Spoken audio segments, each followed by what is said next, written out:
상식의 흐름을 다 센서 스튜디오입니다. 이곳은 천안문입니다. 더 정확히는 1989년이죠. 천안문 사태 이후 중국은 다소 조심스러운 행보를 보여왔습니다. 그때 당시 덩샤오핑은 절대 두각을 드러내지 말고 조용히 힘을 키우라는 정책을 펼치고 있었습니다. 적어도 100년 동안 그 두각을 드러내지 말자고 말을 하곤 했습니다. 그런데 시진핑 집권 이후 모든 게 달라졌습니다. 현재 한국은 중국으로부터 최고의 과학자, 기술자, 연구원들이 싹 다 스카우트되고 있는 상황입니다. 이는 단순한 유출이 아닙니다. 한국의 미래를 송두리째 가져가는 전쟁이 시작된 겁니다. 이러한 인재 유출을 시작으로 중국은 전 세계를 위협하고 있고요. 또 한국에도 굉장한 위협이 되고 있는데요. 오늘은 이 내용 좀 제대로 보도록 하겠습니다. 바로 보시죠. 현재 중국의 우선순위가 뭘까요? 대만 통일? 그런 것이 될 수도 있겠지만요. 현재 중국의 가장 큰 목표는 바로 기술입니다. 중국은 2000년대 후반부터 과학기술 혁신 역량 강화를 국가전략의 핵심으로 설정하고 이를 위해 인재 확보와 육성에 집중해오곤 했습니다. 체계화된 인재 프로그램을 통해서 국내외 우수 연구자들을 대규모로 유치, 육성하면서 국가 경쟁력을 강화하는 시도를 본격화했죠. 일단 수치를 좀 보여드리면 좀 더 와닿을 것 같습니다. 중국은 매년 약 500만 명의 이공계 졸업생을 배출하곤 합니다. 당장 1년에 졸업하는 졸업생 수가 1100만 명 정도인데요. 이는 매년 그리스 인구보다 많은 대졸자가 사회로 쏟아지고 있는 겁니다. 물론 이에 따라서 생기는 실업률 문제가 장난 아니지만 인구가 워낙 많다 보니까 그만큼 인재들도 어마어마하게 나오고 있는데요. 당장 중국의 최고 과학자 수는 32,511명으로 기록되었는데요. 미국의 31,781명을 넘어서면서 세계 최고의 최고 과학자 수를 보유한 나라가 되었습니다. 여기서 최고 과학자라는 것은 세계 최고 학술지에 영향력 있는 논문을 발표한 연구자인데요. 미국보다 중국이 지금 더 많다는 것입니다. 근데 그렇다고 해서 중국이 자국의 과학 인력만 활용하느냐? 그건 또 아니었습니다. 다른 나라의 과학기술 인력도 전부 다 가져가요. 특히나 한국의 주요 인력들을 중국이 그야말로 쭉쭉 빨아먹고 있는데요. 국내 과학기술 인력의 글로벌 이동 흐름을 분석한 게 있습니다. 한국과학기술정보연구원에서 한국 소속 이력이 있는 연구자들의 국내외 이동 경로와 활동 유형을 데이터 기반으로 분석하여 이를 발간했는데요. 이 내용을 보니까 82.6% 정도의 한국 소속 이력의 연구자가 중국으로 유입되었다고 합니다. 그러니까 한국과 중국으로 간 연구자 10명 중 8명은 현재 소속이 중국 기관이라는 겁니다. 이건 매우 큰 위험으로 받아들여지는데요. 농담 안 하고 한국은 기술로 먹고 사는 나라입니다. 근데 그런 나라의 인재들이 죄다 중국으로 빠져나가고 있다 보니까 한국으로서는 위협이 될 수밖에 없죠. 그래서 진짜 한국은 정말 위기입니다. 중국의 기술력이 너무 높아지다 보니까 중국은 저가 공세를 퍼붓기 시작했습니다. 그렇다 보니 석유화학, 철강 산업부터 미래 먹거리 산업인 배터리 산업까지 위기감이 확산하여 존폐 갈림길에 섰습니다. 석유화학 분야에서는 중국의 물량 공세는 공포 그 자체입니다. 지난 5년간 전세계 나프타 분해 설비 신증설 규모의 56%가 중국에서 이루어졌습니다. 석유화학 산업은 업종 특성상 공장을 멈추기가 어려워서요. 수요가 줄어도 생산을 계속할 수밖에 없는데요. 이러면 재고만 늘어납니다. 그렇다 보니 여천공단 내에서는 제값도 못 받으면서 24시간 공장을 돌리고 있다고 하소연하는 경우가 많아지고 있죠. 당장 석유화학 업계들은 임원들을 퇴임시키면서 돈을 최대한 아껴보고 있는데요. 근본적인 원인인 중국의 저가 공세를 이겨내지 못하면 결국에는 산업이 무너질 수 있습니다. 철강도 마찬가지입니다. 포스코는 최근에 잇따라서 공장 폐쇄를 발표하며 인력 재조정에 들어갔습니다. 특히나 45년 넘게 가동해온 포항지철소 1선 재공장 폐쇄 소식은 철강업계 전반에 큰 충격파를 주었는데요. 당장 단적인 예로 전세계 음극재 시장에서 포스코 퓨처엠은 시장 점유율 3%로 세계 9위 기업입니다. 근데 점유율 10위의 나머지 9곳이 전부 다 중국 기업입니다. 중국은 전세계 음극재 생산의 90% 이상을 차지하고 있죠. 한국을 먹여 살렸던 효자 산업들이 하나둘 무너지고 있다는 것입니다. 이 모든 것이 중국의 값싼 인건비와 높아진 기술력으로 인해 생기는 저가 공세 때문에 발생한 것들이었죠. 물론 이러한 위기는 한국만 그런 것은 아니고 다른 나라들도 똑같습니다. 그렇다면 저희가 좀 유심히 봐야 할 부분이 어떻게 중국은 인재들을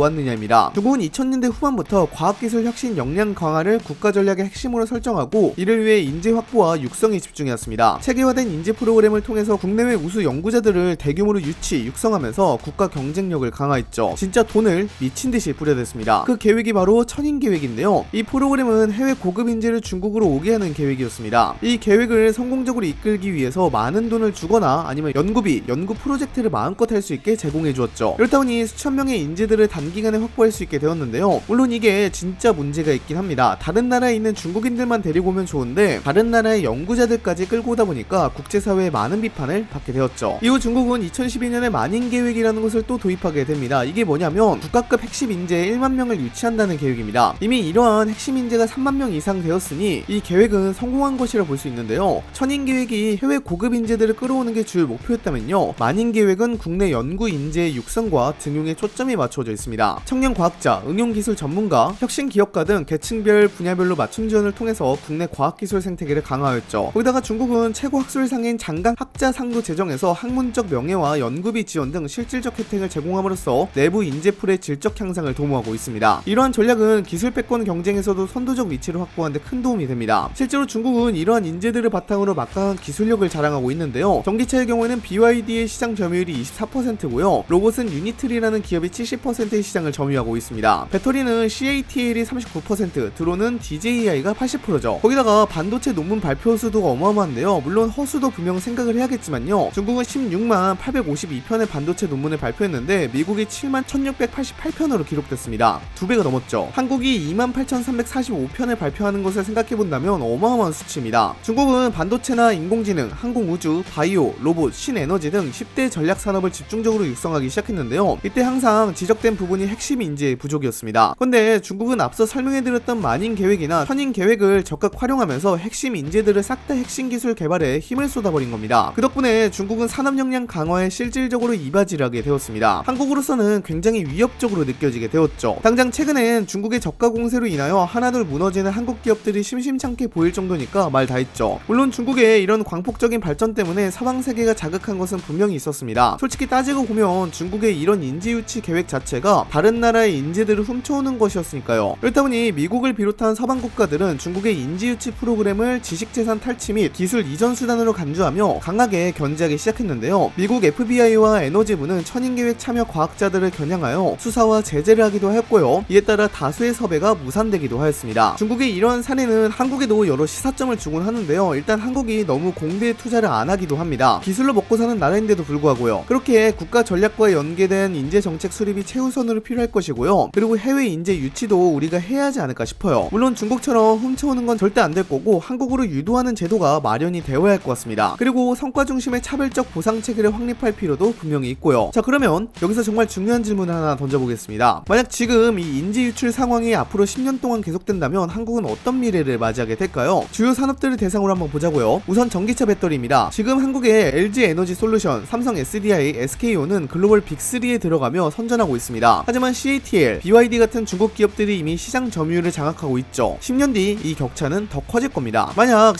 CATL이 시장 점유율 50% 이상을 차지한다면요. 한국 배터리 기업들은 해외 진출길이 막히고 결국 중국 기업의 하청업체 수준으로 전락할 수 있습니다. 철강과 석유화학 같은 전통 제조업도 문제입니다. 이미 중국의 저가 공세로 위기를 맞고 있죠. 그런데 10년 뒤라면 중국이 더 큰 설비와 자본으로 시장을 완전히 잠식하게 됩니다. 포스코가 글로벌 철강 기업으로서의 위상을 지키기 힘들어지고 한국 석유화학 기업들은 값싼 중국산 제품과의 경쟁에서 버티지 못해 대규모 구조조정에 들어갈 수밖에 없을 겁니다. 한국 제조업의 기반 자체가 무너진 겁니다. 인공지능, 로봇, 항공우주, 드론, 신에너지 등은 앞으로 국가의 패권을 좌우할 분야인데요. 하지만 지금 중국은 이미 이 분야에서 한국보다 훨씬 많은 논문을 발표하고 훨씬 많은 인재를 확보했습니다. 10년 뒤라면 한국은 이 분야에서 소비국이 되어 있을 가능성이 큽니다. 예를 들어 드론만 봐도 DJI가 80%의 점유율을 차지하고 있는데 한국은 자체 기술력 부족으로 여전히 수입에 의존하고 있습니다. 이 추세가 이어진다면 한국은 드론, 로봇, 항공우주 같은 미래 산업에서 존재감조차 잃게 될 겁니다. 결론적으로 10년 뒤 한국은 반도체, 배터리, 바이오, 전통 제조업, 미래 산업까지 모든 분야에서 중국의 압도적인 저가 공세와 기술력 앞에 무너질 수 있습니다. 지금 위기라는 단어가 조금 과장되게 들릴지 모르겠지만 10년 뒤가 되면 현실이 되어 있을 겁니다. 그때 가서 후회한다면 이미 늦습니다. 그렇기에 지금 당장 준비해두어야죠. 정부의 발빠른 대처가 있었으면 하는 바람입니다. 여러분들은 중국의 이러한 인재정책과 산업 장악력에 대해서 어떻게 생각하시나요? 댓글로도 작성해주시기 바랍니다. 이상 영상 마치도록 하겠습니다. 감사합니다.